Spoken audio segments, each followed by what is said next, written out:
Yo, what's going on, guys? This is Boston Base 31, and you must be asking yourself, yes, I am doing another prospect rebuild here onto the channel. You guys love these, and thanks for the outpouring respect on the previous 4 of them I have done. And these are just according to my projections of the lottery, and so I just take a long time to process these, especially with the lottery picks, get the first 40 picks accurate as they are in real life. And so without further ado, welcome to the Phoenix Suns rebuild. Don't know who we're drafting yet. We do have the 6th pick and the second pick in the second round. So we could very well be taking a point guard with our first pick, and if the time is available, try and get a power forward in the second round. So right now we will just simulate to our current pick. We do have pick 6, as I have stated before. So John Morant goes 1 to the Pelicans. That's a surprise. So that may mean Drew Holiday could be on his way out. Zion Williamson is going to be a Memphis Grizzly. Kind of did not expect that. Romeo Langford going to be a New York Knick. That's kind of a New York Knicks kind of move. Kind of go for a shooting guard. Jarrett Culver, if you have not watched that video with the Lakers, he gets selected here. Luke May goes all the way up to Cleveland, so that could mean he will be a prospect under none other than, he could be potentially learning from Kevin Love. So realistically, I could see the Suns here take Darius Garland, and I'm surprised RJ Barrett fell down this far. I could take him. But realistically, I see him going to the Knicks at 3, as you all have seen that video. So we are going to take Mr. Darius Garland from Vanderbilt. I don't recall him playing in any games this season for Vandy, but he's a pretty good player. Grant Williams goes 7, Hashimura goes 8, Bol goes 10, Cam Reddish goes 12, RJ Barrett falls all the way to 15 to Detroit. So here we are at pick number 2 in the second round, and there's DeAndre Hunter, who I could see anybody in the top 8 take, and that could be very well the video tomorrow. But realistically, I could see the Suns take Naz Reid, Ethan Happ, or Jonte Porter, and they could trade that pick on draft night. You just never know. But here, what we are going to be doing, we are going to take Mr. Jonte Porter, just because of his height and his ability to rebound. So he ends up being a 75 overall, which is not too bad. DeAndre Hunter could have picked him up, but he could not play the 4. Naz Reid, 74 overall. So I think we made the right pick there. So we will sign them both. They're both 75 overalls. So I'm hoping. Crap, he accepted it. Okay, so that means Tyler Johnson does accept his big player option, as you can see there on your screen. It's $19.25 million, which is really not worth it for a player of his talent, just because he's really underrated, and I say his potential is terrible too. Potential is only a B, which, okay, but I do see us trading him in the future. Right now, actually, try and get somebody to take his massively sized contract. Like, he's a 75 overall, getting paid $19.25 million. Like, it's only for a year, and then he could probably sign somewhere else less than that. Like, I don't know why the Heat wanted to sign him to that. He's also on bird year, so whoever gets him would be nice to have. So he'd be a good fit somewhere, but just not here in Phoenix, especially coming up at the end of a contract and a player of his talent. So realistically, like I have stated before, the Phoenix Suns need a power forward. And just time and time after again, you just don't see them pop up much. But Mason Plumlee has been on every rebound I've done, but he's just available in every trade that you want. So realistically, I could say he is 32, making 7 mil, and pretty much swap. That's the only second round pick they have right now. So we do get Ersan Ilyasova, so that's a plus. Darius Garland is our point guard for the future, which is good to see. Getting paid 5.6 mil for the next 2 seasons, and then 2 years after that. So Devin Booker, he's on that big contract right now, so if we can get him to untapped potential, he's going to be really good. Don't need to worry about Mikal Bridges because he fills that 6-man spot up pretty nicely. May trade Josh Jackson away because he just did opt into a deal. Jonte Porter, potentially our power forward for the future. So we realistically just need probably a better 3 and a backup center. So we could offer Kawhi Leonard a deal, but that would just be way stupid. So let's see, what centers could we target just to help DeAndre Ayton out? Could get Zubac, but I don't want to pay him that much. But do we have bird years on anybody? We got Rashawn Holmes on bird years. Dragan Bender wants 18 mil. Yeah, you are not worth that. I'm sorry to tell you. So Rashawn Holmes.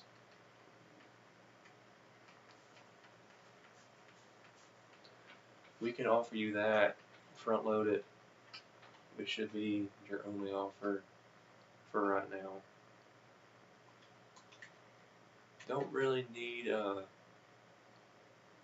really think we need Kelly Oubre, just because,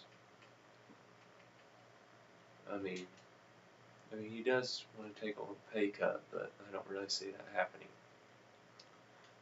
Dragan Bender, 71 overall, wanting 18 mil. That's clearly not worth it. Troy Daniels, I mean, if you just want to ride the bench for 2 years on a minimum contract, I can definitely give you that. And then George King, same for you, just a 1-year deal. So let's renounce rights on Kelly Oubre, Mr. Dragan Bender, Jimmy Fredette, and Mr. Ray Spalding, and definitely clear up that money with Tyler Johnson. So just see realistically if we can definitely try and get Jimmy Butler. Wow. Okay, so he goes to the Pacers. So if you're a Chicago Bulls fan, you will not like that at all. Malcolm Brogdon, previous 6th man of the year, or Rookie of the Year. Rookie of the Year in 2017 was 18.25 mil. I hate to tell him, he's not worth it.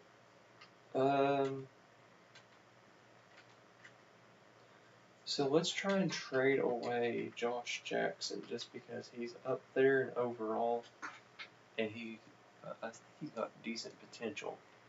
Zaire Smith would be nice, and then take on another veteran minimum contract and that other guy. Because realistically, Josh Jackson would be a good fit anywhere else in the Western Conference except Phoenix, I think. Or he could be a good 7th man for us. That's what we're going to do. We're going to keep him for this year. We could get Steven Adams. Okay. Like Zaire Smith would be nice, but we're set at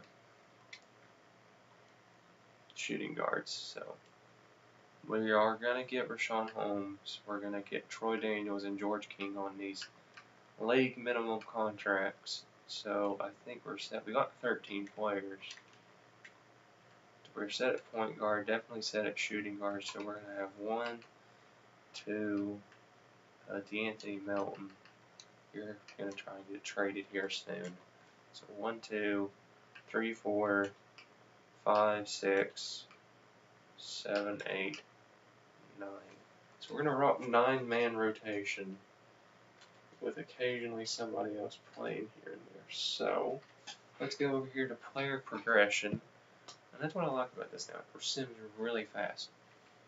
Okay, apparently DeAndre Ayton is going down overall already, which makes no absolute sense to me. So we're a pretty young team, except Mr. Ilyasova. He's going to be a 71, which he's not going to play, so that could potentially mean one of these rookies or whoever will be playing a lot. So we're coming up on 10.5 minutes.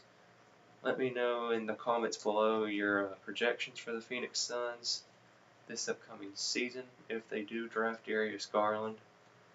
And let's go ahead and download a draft class. It'd be the 2020 draft class with Mr. Cole Anthony out of Georgia. Don't really need to settle for him. And if it ever load back in, alright. Let's go to training camps. Let's do some perimeter. Let's do 2 perimeter defense for Mr. Darius Garland, just because he's our point guard. Devin Booker, where are you at? Perimeter defense, you are terrible. Get that up. And then untapped potential, we'll send it to Elliot Okubo or Jonte Porter. Jonte Porter's a B+, so if we can get Okubo to be a plus, then we do, so that makes me happy. Alright, so.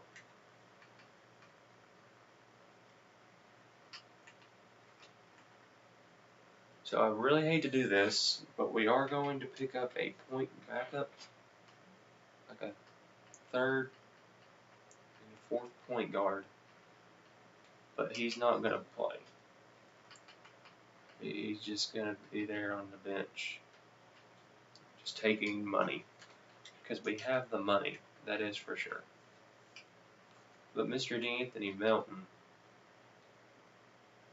is going to be in our G League team, and we have spot for one more guy, and I really think George Young has potential to be something down there, so we'll send him down there.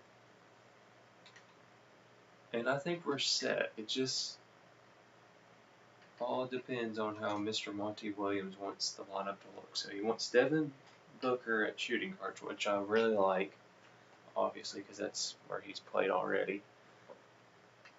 Darius Garland at point guard getting 30 minutes a night. TJ Warren, undersized small forward, I like that. Jonte Porter, already starting, which is great. Rashawn Holmes getting 25 minutes a night. Josh Jackson getting 20. Mikal Bridges. Actually, Josh Jackson's going to get 18. Mikal is going to get 19. Ilyasova is going to get 14. And then just the rest of our bench is terrible. So, we are going to give 31 to Garland, 37 to Ayton and Booker, 30 to Warren, and 29 to Mr. Jonte Porter. So first scoring option definitely will be Devin Booker. Second scoring option will be DeAndre Ayton. And then third scoring option will be, I guess TJ Warren can shoot. I don't know for sure. I mean, he's got good inside and good 3-point. He just can't shoot 3, which is okay. He just doesn't have a really good perimeter defense. But let's play through star. Patient offense. Got to rebound, especially out here in the Western Conference. And without further ado, coming up on 15 minutes now. I've been rambling on for way too long. Let's just get into the power rankings. And we will call it season number 1 will be, the conclusion of season number 1 will be part 2. So we are 27 on NBA.com. 2K Sports has us at 20, so I'll take that. And then Mr. Mark Spears has us at 28. So 27, 20, and 28. And that's going to do it for me now. And let me know in the comments below what you guys think, how they are going to do this season. And I will see you all with part number 2.